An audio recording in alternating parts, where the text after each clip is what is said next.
مولاي صل وسلم دائما ابدا على حبيبك خير الخلق كلهم۔ سامعین کرام، آج کا موضوع انسان کو رب کی بندگی سے کیا حاصل ہوگا۔ یہ بات جو ہے، یہ موضوع جو ہے ہمارے ہاں خارج از بحث ہو چکا ہے، اور ہم اس کو یعنی اہمیت نہیں دیتے، اس موضوع کو، رب کی بندگی اختیار کر لینے کو۔ اس کی وجہ یہ ہے کہ ہم اپنے رب کی بندگی کی ضرورت ہی محسوس نہیں کرتے۔ اس کی وجہ کیا ہے؟ اس کی وجہ یہ ہے کہ انسان دنیا کی زندگی پر دھوکہ کھا گیا ہے، اور اس نے ظاہر کو ہی، یعنی ظاہر دنیا کو ہی یا دنیا کی کامیابی کو ہی اپنا مقصد حیات تصور کر لیا ہے، اور اسی مقصد کے لیے یہ اپنے شب و روز گزار رہا ہے۔ یہ انتہائی بڑا دھوکہ ہے اور خسارے کا باعث ہے اگر کسی نے ایسا ذہن بنا لیا ہے کہ دنیا ہی میرا مقصود حیات ہے اور دنیا کی کامیابی ہی میری کامیابی ہے۔ یہ بہت بڑی غلطی ہے، اور افسوس سے یہ کہنا پڑتا ہے کہ انسان آج دنیا کے دھوکے کا شکار ہو کے اللہ تعالیٰ کی یاد کو دل سے بھلا چکا ہے۔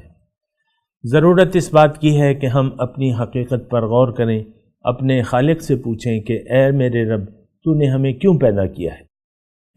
تو رب کی طرف سے آپ کو جواب ملتا ہے قرآن سے کہ اے انسان، میں تیری انتہا ہوں، وَأَنَّ إِلَىٰ رَبِّكَ الْمُنْتَهَىٰ۔ اے انسان، تو اگر مقصد حیات چاہتا ہے تو میں تیری انتہا ہوں، میں تیری منزل ہوں، اور اللہ تک پہنچنا، اللہ کے تقرب کو حاصل کر لینا یا اللہ تعالیٰ کی ملاقات کے لیے اپنے آپ کو تیار کر لینا، اس کا ذریعہ واحد اور واحد صرف رب کی بندگی ہے۔ یہ بات اچھے طریقے سے نوٹ کر لیں۔ یعنی محض کلمہ شریف پڑھ لینا یا محض چند عبادات کو اپنی زندگی کا حصہ بنا لینا یہ کافی نہیں ہے۔ ضرورت اس بات کی ہے کہ ہم اللہ ہی کو اپنی منزل بنا لیں، اللہ کے سامنے سر جھکا دیں، اللہ کو منزل بنا کے اللہ کے راستے پر چلنے کا عہد کر لیں۔ اللہ کے راستے پر اگر آپ چل پڑیں گے حضور صلی اللہ علیہ وسلم کی اسوہ حسنہ کی روشنی میں، تو یقیناً آپ رب کی بندگی کے راستے پر ہیں اور آپ سیدھے راستے پر ہیں۔ اگر آپ سیدھے راستے پر ہیں تو یقیناً اللہ تعالیٰ اس بات کی گارنٹی دیتا ہے کہ یا ایھا الانسان انک کادح الی ربک کدحا فملاقی۔ اے انسان، تو سیدھے راستے پر چلتے ہوئے مشقتیں جھیلتا جاتا ہے، محنت کرتا رہتا ہے، یہاں تک کہ تمہاری ملاقات اس سے ہو جائے گی۔ تو اللہ تعالیٰ کی ملاقات کے لیے اپنے آپ کو تیار کر لینا، اور تیاری کا ذریعہ جو ہے وہ صرف رب کی بندگی ہے۔ یہ بات نوٹ کر لیں۔ اور کسی شاعر نے کیا خوب کہا ہے کہ زندگی آمد برائے بندگی، زندگی بے بندگی شرمندگی۔